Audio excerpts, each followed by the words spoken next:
लूटमार करके, अत्याचार करके, व्यापार के नाम पर अपनी सेना बनाकर, व्यापार के नाम पर राजाओं को फुसलाकर, बहलाकर, लोगों को बांटकर, ऐसी नीतियां तय करके, ऐसी संधियां करके भारत के ऊपर शासन करने का काम ईस्ट इंडिया कंपनी ने किया। व्यापारी के वेश में आई, लोगों को व्यापार का झांसा दिया, व्यापार का लालच दिया और भारत को राजनीतिक गुलामी की जंजीरों में जकड़ लिया। और केवल भारत को राजनीतिक गुलामी की जंजीरों में नहीं जकड़ा, भारत की संस्कृति को नष्ट कर दिया, भारत की सभ्यता को नष्ट कर देने का प्रयास किया। भारत की शिक्षा व्यवस्था से लेकर, कानून व्यवस्था से लेकर, चिकित्सा व्यवस्था से लेकर, अर्थव्यवस्था तक सारी चीज़ों का भारतीयकरण के स्थान पर विदेशीकरण करने का काम व्यापार के नाम पर आने वाली एक कंपनी ने किया। किस प्रकार से व्यापार में भारतीयता की उपयोगिता है, कैसे स्वदेशी के रास्ते पर ही भारत स्वावलंबी बन सकता है, कोई भी देश कैसे स्वदेशी के रास्ते पर ही महान बन सकता है। महर्षि दयानंद के वो शब्द, अगर विदेशी राजा के शासन में पीने को घी मिले तो उस विदेशी राजा के स्थान पर वो स्वदेशी राजा ज़्यादा अच्छा है जिसके राज में हमें घास की रोटी खाना पड़े। तो स्वदेशी का कितना महत्व है, ये महर्षि दयानंद से लेकर, लोकमान्य तिलक से लेकर, विपिन चंद्र पाल से लेकर, लाला लाजपत राय से लेकर, वीर सावरकर से लेकर, पंडित राम प्रसाद बिस्मिल से लेकर, सभी ने इसके बारे में खूब चर्चा की है, खूब बताई है। हम अलग अलग कार्यक्रमों में लगातार बात कर रहे हैं कि किस प्रकार से विदेशी कंपनियां अपने देश को लूटने का काम कर रही हैं और कैसे हम अपने देश को बचा सकते हैं। इसी क्रम में हमने बात की थी कि विदेशी कंपनियों के कई बार हमें ये लगता है कि उत्पाद बहुत अच्छे हैं, क्वालिटी बहुत अच्छी है, उनकी टेक्नोलॉजी बहुत अच्छी है, वो जो चीज़ बना सकते हैं वो कोई स्वदेशी कंपनी नहीं बना सकती। तो ये भ्रम सुनियोजित तरीके से हमारे मस्तिष्क में बिठाए गए हैं। किस प्रकार से विदेशी कंपनियां हमें लूटती हैं इसकी हम बातचीत करेंगे, और स्वदेशी में भी हमें उन संस्थानों को क्यों वरीयता देनी है जिनका उद्देश्य व्यापार के नाम पर परोपकार करना है, चैरिटी करना है, व्यापार के नाम पर उपकार करना है, जिनको अपना पूरा मुनाफा केवल और केवल चैरिटी में लगाना है। इनके बारे में भी हम बातचीत करने वाले हैं। तो आज मैं एक उत्पाद की आपके सामने बातचीत कर रहा हूं। आटा आप घर में खाते हैं, पुराने ज़माने से आटा प्रयोग किया जाता रहा है और आटे को खरीदने की वस्तु नहीं माना गया। हमारे यहाँ भारत के आटा घरों में खूब प्रयोग किया जाता है। गेहूं का आटा अन्न के भंडार घरों में भरे रहें ऐसा माना जाता है। इस प्रकार से ये माना जाता है कि आटा कोई खरीदने की वस्तु नहीं, और पुराने ज़माने में कोई व्यक्ति आटे को खरीदता नहीं था। आटा अगर कोई किसी व्यक्ति को थैली में लाना पड़ता था तो उसको वो हीनता की निशानी, दरिद्रता की निशानी, गरीबी की निशानी मानता था। खुद भंडार गृह में अनाज रहता था। पुराने ज़माने में तो घर की चक्की में ही अनाज पीसा जाता था, और घर की चक्की में जो अनाज पीसा जाता था वो दैनिक आवश्यकता के अनुसार 1 दिन का 2 दिन का अनाज पीसा जाता था, उसको फिर लोग प्रयोग करते थे। कालांतर में ये हुआ, बिजली की चक्की आई, पहाड़ी इलाकों में घरट का आविष्कार हुआ, घरट लगाया गया, तो उस समय लोगों ने अपने घर के ऊपर अनाज को साफ़ करना शुरू किया और साफ़ करके बिजली की चक्की के ऊपर पिसवाना शुरू किया 10 किलो 15 किलो की मात्रा में, और पिसवाने के बाद घर के ऊपर उसका प्रयोग करते थे। और वो जो घरेलू चक्की में जो आटा पीसते थे उसमें घरेलू चक्की का प्रेशर बहुत कम होता था, और घरेलू चक्की जो चलती थी वो बहुत ज़्यादा स्पीड से नहीं चलती थी, तो जो आटे का टेम्परेचर है वो टेम्परेचर नहीं बढ़ता था। आज जो आधुनिक इलेक्ट्रिकल चक्कियों में आटा पीसा जाता है, उस आटे को इतनी हाई स्पीड के ऊपर और हाई प्रेशर के ऊपर पीसा जाता है कि वो गेहूं का आटा जल जाता है, और जब गेहूं का आटा जल जाता है तो उसके माइक्रो न्यूट्रिएंट, देखिए गेहूं के आटे में कार्बोहाइड्रेट के साथ साथ बहुत से माइक्रो न्यूट्रिएंट ऐसे होते हैं जो बहुत अल्प मात्रा में होते हैं। उनको जब एक निश्चित तापमान से ज़्यादा तापमान मिलता है तो वो जल जाते हैं, वो चक्की के आटे के अंदर ही जल जाते हैं। तो इलेक्ट्रिकल चक्की का एक नुकसान क्या हुआ कि माइक्रो न्यूट्रिएंट नष्ट होने लगे, और दूसरा नुकसान क्या हुआ कि पहले घर की चक्की में आटा जब पीसा जाता था तो बहुत बारीक नहीं पिसता था, मोटा अनाज खाते थे, मोटा आटा खाते थे, दरदरा आटा खाते थे, जिससे लोगों का स्वास्थ्य बहुत अच्छा बना रहता था। फाइबर पूरी मात्रा में मिलता था, गेहूं का ब्रान या गेहूं का चोकर, गेहूं का रेशा, गेहूं के छिलका खूब अच्छी मात्रा में मिलता था। अभी जैसे ही आटे का कॉमर्शियलाइजेशन हो गया, हमारे लोग आलसी होते चले गए, भाग दौड़ की लाइफस्टाइल आ गई, तो ये हुआ कि लोग शहरों में जो रहते हैं उनके लिए समस्या हुई कि वो कहाँ से गेहूं लेकर आएं और फिर उसको स्टोर कैसे करें पूरे साल के लिए।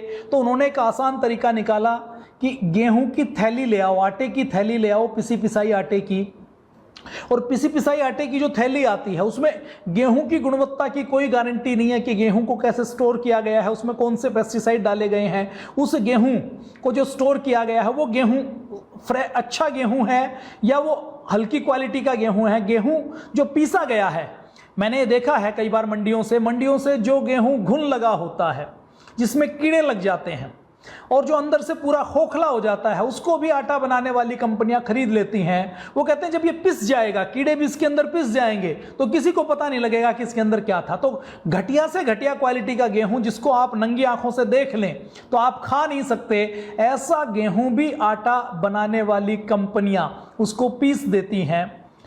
क्वालिटी खराब होती है, जीवाणु कीटाणु जाते हैं, वो बात अलग है, मांसाहारी भी लोग बन जाते हैं। तो आटे कि चक्की से आटा पीसने का यह दूसरा बड़ा नुकसान हुआ। और तीसरा बड़ा नुकसान क्या हुआ कि चक्की का आटा, थैली का आटा अच्छा दिखाई दे, दिखने में गोरा दिखाई दे, भूरा दिखाई दे, सफेद दिखाई दे, इसके लिए गेहूं के छिलके को उतार दिया, गेहूं के ब्रांड को पूरी तरह से नष्ट कर दिया, पूरी तरह से हटा दिया गया। और उसके बाद गेहूं, बिना छिलके के गेहूं से वो आटा नहीं, उसकी जगह मैदा बन गई। और वो जो मैदा जब हमारे पेट में जाता है तो वो मैदा डाइजेस्ट नहीं हो पाती, हमारी आंतों से चिपक जाती है, आंतों से चिपकती है तो गैस, कब्ज से लेकर सारी बीमारियां वो पैदा करने का काम करती है। मैदा को साल में एक बार खाएं, 6 महीने में एक बार खाएं तो हमारा सिस्टम उसको किसी तरह से एब्जॉर्ब कर लेता है, किसी तरह से उसको बियर कर लेता है। लेकिन यदि उसी मैदा की रोटी रोज खाई जाए तो वो पेट के लिए बहुत ज़्यादा हानिकारक है। तो अभी कॉमर्शियल ब्रांड जितने भी मुनाफा कमाने की दृष्टि से गेहूं का आटा बनाकर बेचते हैं, उनके साथ दिक्कत क्या है कि वो एक तो गेहूं की क्वालिटी की कोई गारंटी नहीं है, गेहूं को जो स्टोर करते हैं उसमें कौन से पेस्टिसाइड डालते हैं उसकी कोई गारंटी नहीं है, गेहूं जिससे आटा बनाया गया है उसकी वैरायटी की बात तो छोड़ ही दीजिए, उसको तो कोई देखता नहीं है, उस गेहूं में वो गेहूं घुन लगे हुए हैं या फ्रेश हैं इसकी कोई गारंटी नहीं है। फिर उसको साफ किया गया है कि नहीं साफ किया गया, उसमें कंकर भी पीस दिए हैं क्या, उसके अंदर दूसरे बाल से लेकर दूसरी चीजें उसके अंदर डली हुई हैं तो वो पीसी हैं या नहीं है, तो वो सारी चीजें डाल के बिना सफाई के गेहूं को पीस दिया जाता है और फिर उस गेहूं को हम खाते हैं। देखिए हमारे भोजन में एक जो बड़ा हिस्सा है, हम रोज यदि 500-600 ग्राम खाना खाते हैं, 1 किलो खाना खाते हैं तो आप अंदाजा लगा लीजिए उसमें 300-400 ग्राम की मात्रा केवल गेहूं की होती है। बाकी हम दूसरी चीज़ें, फल फ्रूट खाते हैं, दूसरी सलाद खाते हैं, हम दूसरी चीज़ों में सब्जियां खाते हैं, तो गेहूं की एक बड़ी मात्रा होती है। तो वो मात्रा जब मैदा की मात्रा में जाती है तो हमारे डाइजेस्टिव सिस्टम को खराब करती है। और एक दूसरा गड़बड़ क्या होती है कि जब कॉमर्शियल कंपनियां गेहूं का आटा बनाती है तो गेहूं के आटे की कॉस्टिंग को कम करना है। मुनाफा तभी बढ़ेगा जब हम कॉस्टिंग को कम कर देंगे। रिटेलर को भी प्रॉफिट देना है, डिस्ट्रीब्यूटर को प्रॉफिट देना है, ट्रांसपोर्टेशन भी लगेगी, अच्छी सी पैकेजिंग भी देनी है, एक्सपायरी हो जाए तो उसको वापस भी लेना है। ये सारे काम करते करते गेहूं की कंपनियां अपना प्रॉफिट बढ़ाने के लिए बाजार में जो राइस मिल है, उन राइस मिलों में चावल की किनकी मिलती है, वो चावल की किनकी जिसकी जैसे चावल के बिल्कुल छोटे छोटे टुकड़े, उनकी कोई कीमत नहीं होती, उनकी कोई मार्केट वैल्यू नहीं होती। पहले वो 2 रुपये 4 रुपये किलो मिलते थे, उसके बाद जब, क्योंकि उसको केवल पोल्ट्री फार्म वाले या पशु पक्षियों को खिलाने वाले या पशुओं को खिलाने वाले खरीदते थे, उसके अंदर छिलका भी होता था, उसके अंदर दूसरा कचरा भी होता था, तो उसको फिर कॉमर्शियल गेहूं बनाने वाली कंपनियों ने खरीदना शुरू किया। गेहूं अगर 18 रुपए किलो है, 20 रुपए किलो है, तो कॉमर्शियल गेहूं बनाने वाली कंपनियों ने वो चावल की किनकी को 5 रुपए, 7 रुपए, 8 रुपए किलो खरीदना शुरू किया और वो चावल की किनकी को गेहूं के साथ मिलाकर पीसना शुरू किया। अब चावल की किनकी को गेहूं के साथ मिलाकर पीसने से 2 लाभ मुनाफा कमाने वाली कंपनियों को होते हैं। पहला लाभ तो क्या होता है कि गेहूं 20 रुपए किलो है, चावल की किनकी 5 रुपए किलो है मान लीजिए, तो 10 किलो में 1 किलो भी चावल की किनकी मिला दी, ज्यादा भी मिला देते हैं तो इसको कोई पकड़ नहीं पाता, बल्कि आटा दिखने में और ज्यादा सफेद दिखता है, अरारोट जैसा, चावल के पाउडर जैसा दिखता है, रोटियां गोरी गोरी ज्यादा दिखाई देती हैं। तो उनका आटा बनाने के बाद मान लीजिए कि 10 किलो की थैली में 2 किलो उन्होंने चावल की किनकी मिला दी, 20% मिला दी, तो वो जो 15-15 30 रुपए की बचत होगी। चावल की किनकी 5 रुपए किलो है, गेहूं 20 रुपए किलो है, तो वो 30 रुपए की बचत सीधी 10 किलो आटे के ऊपर उनकी हो जाती है। पतंजलि ने जब देखा कि देश के लोगों का स्वास्थ्य खराब करने का एक बड़ा काम ये आटा बनाने वाली कंपनियां अपनी मुनाफाखोरी के लिए कर रही हैं, मैं किसी कंपनी का नाम नहीं ले रहा हूं, तो पतंजलि ने गेहूं का आटा, उसमें घराट का आटा, जो घराट की स्पीड पर चक्की चलती है, और पतंजलि ने विशेष प्रयास करके हाइड्रोलिक प्रेशर वाली ऐसी चक्कियां डिजाइन की जिसका प्रेशर बहुत ज्यादा नहीं हो, जो चले तो आटा बहुत ज्यादा गर्म ना हो। तो ऐसी चक्कियां बनाकर पूरे गेहूं के छिलके के साथ, जिससे देश के लोगों को फाइबर पूरा मिले। यद्यपि पतंजलि का आटा जो लोग पहली बार प्रयोग करते हैं तो उनको लगता है कि इसकी रोटी तो काली आती है, मटमैली आती है, इस पतंजलि का आटा तो सफेद नहीं है। वो जो आटा सफेद होता है, आप समझ लीजिए कि वो आटा नहीं है, वो मैदा है, वो स्वास्थ्य के लिए हानिकारक है। वो जो आटा सफेद होता है, जो बहुत चिकना चिकना दिखाई देता है, तो आप सोच लीजिए कि वो आटा नहीं है, उसके अंदर चावल की किनकी मिलाई हुई है। और तीसरी बात तो छोड़ ही दीजिए कि गेहूं की क्वालिटी क्या है, गेहूं में कौन से पेस्टिसाइड डाले गए हैं, उनकी बात तो आप छोड़ ही दीजिए। तो पतंजलि ने अच्छी गुणवत्ता युक्त ऐसे घरट का आटा, ऐसे बिजली, देखिए पिसाई तो बिजली से ही होती है, लेकिन उस बिजली से पिसाई में भी पतंजलि ने ऐसा सिस्टम बनाने की कोशिश की है जिसमें स्पीड बहुत ज़्यादा ना हो, आटे के माइक्रोन्यूट्रिएंट नष्ट ना हो, जिसमें आटा इतने कम स्पीड के ऊपर, इतने कम प्रेशर के ऊपर पिसे कि उसकी मोटाई भी बनी रहे, उसके अंदर माइक्रोन्यूट्रिएंट का लेवल भी बना रहे और देश के लोगों का स्वास्थ्य खराब ना हो। एक और काम होता है जो दूसरी कंपनियां करती हैं, वो क्या करती हैं कि सरकार की ओर से एक गाइडलाइन है कि गेहूं का आटा जब आप बनाएं तो उसके अंदर 2%, 5% मॉइस्चर हो सकती है, नमी हो सकती है। अब आटे के अंदर नमी होगी तो आटे का वजन बढ़ जाएगा। मान लीजिए 100 किलो आटा है, 100 किलो आटा में आपने आटे को पीसते हुए गेहूं को गीला कर दिया और उसमें 5 किलो पानी मिला दिया, तो 95 किलो गेहूं में आपको 100 किलो आटा मिल गया।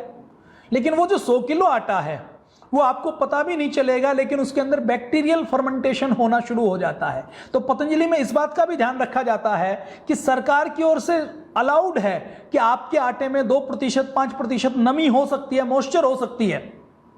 लैब में जांच करते हैं तो उसको गलत नहीं मानते, लेकिन फिर भी हम ये ध्यान रखते हैं कि आटे के अंदर किसी भी प्रकार से नमी ना जाए।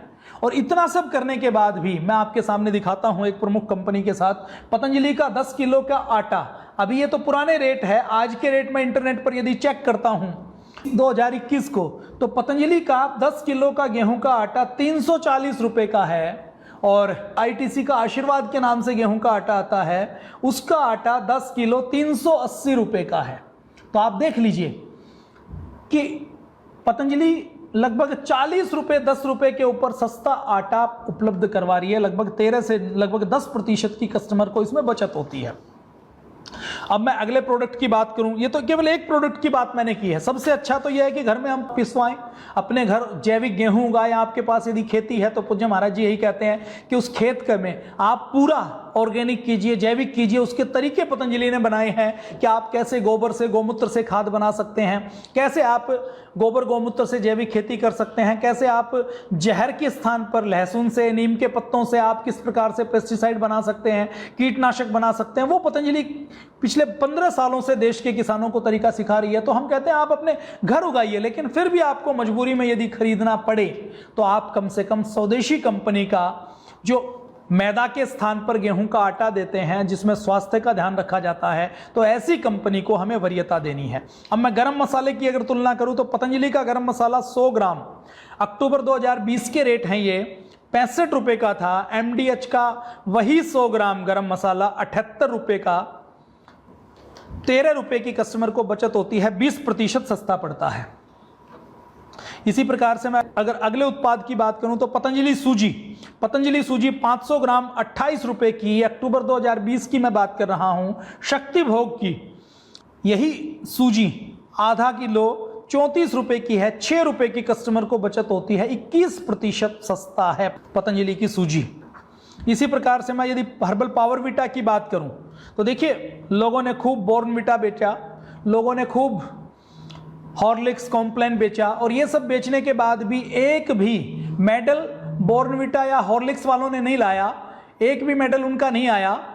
मेडल वही लाए जिन्होंने गाय का दूध पिया, जिन्होंने देसी घी खाया, जिन्होंने योग किया, जिन्होंने प्राणायाम किया, जो मिट्टी में खेले, जो मिट्टी में बड़े हुए, तो वो सब मेडल लेकर आए। आज यदि मैं, जो विदेशी कंपनियों ने एक भ्रम फैलाया कि कुछ भी पैक करके कि इसके अंदर प्रोटीन है, इससे हाइट बढ़ेगी, इससे आईक्यू बढ़ जाएगा, इससे लंबाई बढ़ जाएगी, इससे ऊंचाई बढ़ जाएगी। पूज्य स्वामी जी महाराज कहते हैं कि लंबाई, चौड़ाई, हाइट, आईक्यू ये सब बढ़ेगा योग प्राणायाम करने से और अपना भारतीय स्वदेशी खाना खाने से। तो ये, लेकिन एक मानसिकता ऐसी बना दी गई बच्चों को चॉकलेट के फ्लेवर का चस्का लगाकर कि आप बच्चों को दूध पिलाना है तो उसके अंदर कुछ बॉर्नविटा, कुछ हॉर्लिक्स, कुछ कॉम्प्लान, कुछ ना कुछ डालना पड़ेगा। तो पतंजलि ने उसका भी विकल्प उपलब्ध करवाया जिसमें जड़ी बूटियां भी मिलाई। बच्चों की मेधा बढ़े इसके लिए ब्रह्मी, शंख पुष्पी से लेकर दूसरी जड़ी बूटियां मिलाकर पतंजलि हर्बल पावर वीटा उपलब्ध करवाया। पतंजलि हर्बल पावर वीटा का 500 ग्राम का जार 195 रुपए का है। और मैं यदि बात करूं कैडबरी के बॉर्नविटा की तो वो 217 रुपए का है, 22 रुपए महंगा है आधा किलो पर, 11% पतंजलि का सस्ता पड़ता है। इसी प्रकार से यदि मैं पतंजलि सब्जी मसाले की बात करूं तो 100 ग्राम पतंजलि का सब्जी मसाला 45 रुपए का है। कैच का 100 ग्राम सब्जी मसाला 54 रुपए का है, 9 रुपए सस्ता पड़ता है, 20% पतंजलि का सस्ता है। इसी प्रकार से पतंजलि मिक्स फ्रूट जैम 500 ग्राम 100 रुपए का है। किसान का मिक्स फ्रूट जैम 500 ग्राम 140 रुपए का है। आप अंदाजा लगाइए कितना महंगा है। और ये जो किसान नाम रखा हुआ है ना, ये कोई स्वदेशी कंपनी नहीं है, कंपनी विदेशी। नाम क्या रखा हुआ है? किसान, ताकि लोगों को भ्रम में डाला जा सके। तो मिक्स फ्रूट जैम 500 ग्राम पतंजलि का 100 रुपए का है। किसान का, तो किसान का 500 ग्राम 140 रुपए का है। 40 रुपए की कस्टमर को बचत होती है, 40% सस्ता पड़ता है। आप अंदाजा लगाइए कितना महंगा ये बेचती हैं। इसी प्रकार से पतंजलि मिक्स पिकल अचार 500 ग्राम 100 रुपए का है। नीलोन नाम की एक कंपनी है, खूब अचार बेचती है, खूब बिकता है, ऐड भी खूब करती है। उसका 500 ग्राम 145 रुपए का है, 45 रुपए की कस्टमर को बचत होती है, 45% सस्ता पड़ता है। और ये देखिए, अचार बनाना, चटनी बनाना, मुरब्बा बनाना, बड़ी बनाना, ये हमारे घर घर में होता था। ये हमारे घर घर में माँ बहन बेटी डालना जानती थी, उसको प्रिजर्व करना जानती थी। और ये टेक्नोलॉजी कोई विदेशी कंपनियां लेकर नहीं आई कि उन्होंने चटनी बना दी तो हमें चटनी बनाना सिखा दिया, उन्होंने किसी प्रकार से जैम बना दिया, मुरब्बा बना दिया, आलू की चिप्स बना दिया, तो वो टेक्नोलॉजी उन्होंने हमें सिखाई है। बल्कि वो टेक्नोलॉजी तो हमारे गांव की माताएं बहन बेटियां, अनपढ़ माँ बहन बेटियां, वो बनाना जानती हैं। और ये जो विदेशी कंपनी जो चिप्स से लेकर, कुरकुरे से लेकर जितनी चीजें बनाती हैं, उनके अंदर तो हानिकारक केमिकल डालती हैं। आपने थोड़े दिन पहले सुना होगा कि मैगी के नाम से नेस्ले नाम की एक कंपनी अपने उत्पाद बनाती थी, उसके अंदर बहुत से हानिकारक तत्व पाए गए। तो नतीजा, उनको लगभग कई सौ करोड़ की मैगी को भट्टी के अंदर जलाना पड़ा। सरकार ने उसके ऊपर बैन लगा दिया कि आप इसको भारत की मार्केट में बेच नहीं सकते। तो भारत की मार्केट में जहां फूड इंस्पेक्टर नहीं है, जहां पर कोई जांच नहीं होती, वहां यदि ये कार्रवाई हो सकती है और वहां अगर ये पता लग सकता है, तो आप अंदाजा लगाइए कि कितनी कंपनियां ऐसी हैं जो मिलावट का सामान बेचती हैं। तो नीलोन का अचार 500 ग्राम 145 रुपए का है, पतंजलि का 100 रुपए का है। आप 45 रुपए की बचत कर सकते हैं, 45% सस्ता है। इसी प्रकार से देखिए, बाम, पतंजलि की बाम 25 ग्राम की 45 रुपए की है। झंडू की बाम 25 मिलीलीटर की, देखिए 1 ग्राम से 1 मिलीलीटर कम होता है। अगर मैं 1 किलो की बात करूं तो 1 किलो देसी घी का वजन ज्यादा होता है। 1 लीटर देसी घी का वजन लगभग 70-75 ग्राम कम होता है। 1000 मिलीलीटर में 925 किलोग्राम के आसपास होते हैं, तो मिलीलीटर कम होता है। तो झंडू की 25 मिलीलीटर की 80 रुपए की है, पतंजलि की 25 ग्राम की 45 रुपए की है। एक बाम की छोटी सी शीशी के ऊपर 35 रुपए की बचत होती है। 78% पतंजलि की बाम सस्ती पड़ती है। और पतंजलि की बाम में जड़ी बूटियां ज्यादा हैं, वो प्रभाव ज्यादा डालती है, उसका असर ज्यादा है। इसी प्रकार से 10 ग्राम की पैकिंग में पतंजलि की बाम 25 रुपए की है। मैं इमामी का एग्जांपल लूं तो इमामी की मिंटो प्लस जो 9 मिलीलीटर की बाम है वो 34 रुपए की है, 13 रुपए की बचत होती है। 52% पतंजलि की 10 ग्राम की पैकिंग में बाम सस्ती पड़ती है। अब मैं पतंजलि दृष्टि आई ड्रॉप की बात करूं तो पतंजलि दृष्टि आई ड्रॉप 10 मिलीलीटर की 20 रुपए की है। हिमालय कंपनी की आई ड्रॉप 10 मिलीलीटर की 60 रुपए की है। कस्टमर को 40 रुपए की बचत होती है, 200% सस्ती है। और जो पतंजलि दृष्टि आई ड्रॉप बनाती है उसका फार्मूला कोई सीक्रेट नहीं है। पूज्य स्वामी जी टीवी पर बताते हैं कि आप अपने घर में बना लीजिए। आपको प्याज का रस लेना है, नींबू का रस लेना है, शहद लेना है, ये चीज़ें इतनी मात्रा में लेनी है, सफ़ेद प्याज का रस, उसका तरीका हमने औषध दर्शन पुस्तक में छापा है, वो इंटरनेट पर उपलब्ध है। गूगल पर सर्च करें तो पतंजलि आई ड्रॉप कैसे बनाएं उसका तरीका मिल जाएगा। उसको थोड़ा सा अगर वो आपको सॉफ्ट करनी है, सौम्य करनी है, तो आप उसमें गुलाब जल मिला सकते हैं। मतलब हमने 10 मिलीलीटर 20 रुपए की उपलब्ध करवाई, फिर भी कोई ट्रेड सीक्रेट नहीं रखा। सबको यह कहा कि आप अपने घर में बना लीजिए। तो 200% की कस्टमर को बचत होती है। डे आइटन नाम की एक कंपनी है, उसकी आई ड्रॉप 10 मिलीलीटर की 60 रुपए की है, 40 रुपए की बचत होती है, 200% सस्ती पड़ती है। इसी प्रकार से पतंजलि का साबुन नीम कांति 100 ग्राम साबुन 22 रुपए का अक्टूबर 2020 में है। हमाम साबुन 100 ग्राम 32 रुपए का है, 10 रुपए की बचत होती है, 45% पतंजलि का सस्ता पड़ता है। पतंजलि मोगरा 75 ग्राम 25 रुपए का है। खादी का मोगरा 125 ग्राम 80 रुपए का है। दोनों का कंपैरिजन करते हैं 75 ग्राम की दृष्टि से। प्रति ग्राम के हिसाब से बात करें तो 75 ग्राम पर 23 रुपए की बचत होती है, 92% पतंजलि का सस्ता पड़ता है। इसी प्रकार से मैं यदि मुल्तानी मिट्टी की बात करूं तो 75 ग्राम का मुल्तानी मिट्टी का बहुत अच्छा साबुन है, वो 35 रुपए का है। खादी का मुल्तानी मिट्टी का जो 125 ग्राम का साबुन है वो 80 रुपए का है। अगर हम कंपैरिजन करते हैं प्रति ग्राम के हिसाब से तो कस्टमर को 75 ग्राम के ऊपर 13 रुपए की बचत होती है, 37% सस्ता पड़ता है। पतंजलि की डिशवाश सुपर डिशवाश 500 ग्राम 40 रुपए की है। विम की 500 ग्राम की डिशवाश 56 रुपए की है, 16 रुपए की बचत होती है, 40% सस्ती है। पतंजलि सुपर डिशवाश 280 ग्राम 15 रुपए की है। विम की 300 ग्राम 20 रुपए की है। दोनों की कॉस्ट को अगर कंपेयर करते हैं तो 4 रुपए की बचत होती है, 26% सस्ती पड़ती है। पतंजलि शिशु केयर मसाज ऑयल 100 मिलीलीटर 85 रुपए का है।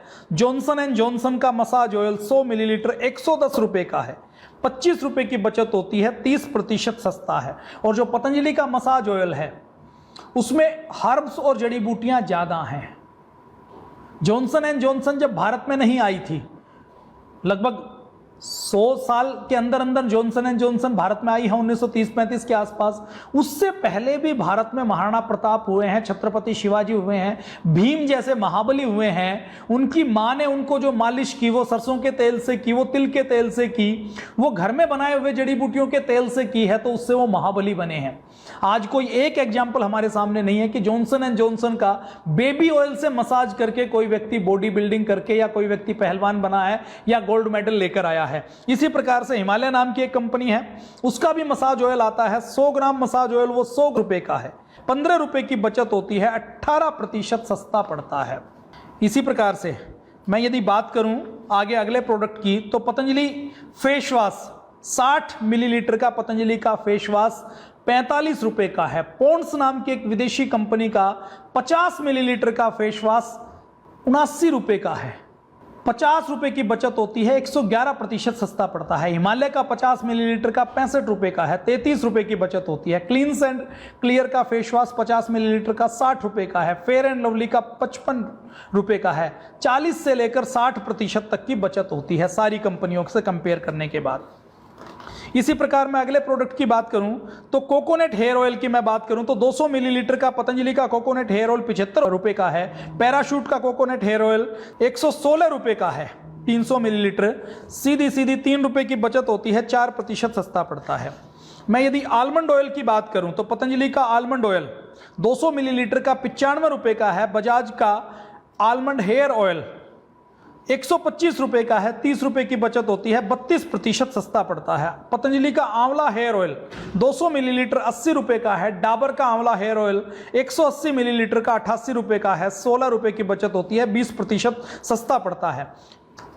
तो ये मैंने आपके सामने कुछ उत्पाद रखे हैं। इन कुछ उत्पादों से आपको ने अंदाजा लगा लिया होगा कि पतंजलि का उद्देश्य केवल चैरिटी करना है, व्यापार के नाम पर प्रॉफिट कमाना नहीं है। और पतंजलि का एक संकल्प और है कि हम जो कुछ कमाएंगे उसका 100% केवल और केवल देश की चैरिटी के लिए, देश की भलाई के लिए लगाएंगे। तो आप अपने दैनिक जीवन में जब स्वदेशी की बात हो तो आप उस कंपनी को वरीयता दें, उस कंपनी का सामान खरीदें जिसका उद्देश्य हो कि हमें अपना मुनाफा चैरिटी के लिए लगाना है। और देखिए, जो कंपनी, जो व्यक्ति ये सोचती है कि मुझे मुनाफा चैरिटी के लिए कमाना है, तो वो मिलावट करने का काम नहीं करेगी, वो जहर बेचने का काम नहीं करेगी, वो अपनी गुणवत्ता के साथ, अपनी क्वालिटी के साथ समझौता करने की काम नहीं करेगी। गेहूं से लेकर हमारी रसोई घर में, हमारे बाथरूम में जितनी चीजें प्रयोग होती हैं उनकी गुणवत्ता का एक बड़ा महत्व है। गेहूं के आटे से लेकर, नमक से लेकर, नमक में भी गुणवत्ता का महत्व है। जो कॉमर्शियल कंपनियां हैं वो नमक के अंदर घेंगे से लेकर, हड्डियों से लेकर सब कुछ उठाकर पीस डालती हैं, लेकिन जो अच्छी कंपनी है वो गुणवत्ता का ध्यान रखती है। तेल की बात करें, तिल के तेल की बात करें, सरसों के तेल की बात करें, घी की बात करें, मसालों की बात करें, हर जगह मिलावट हो रही है। तो पतंजलि का एक संकल्प है कि देश के लोगों के स्वास्थ्य की रक्षा के लिए हमें उनको मिलावट के जहर से बचाना है, उसके लिए पतंजलि लगी हुई है। तो आज आप और हम इसी प्रकार से चर्चा करते रहेंगे। आज के लिए इतना ही। जय हिंद, वंदे मातरम, भारत माता की जय।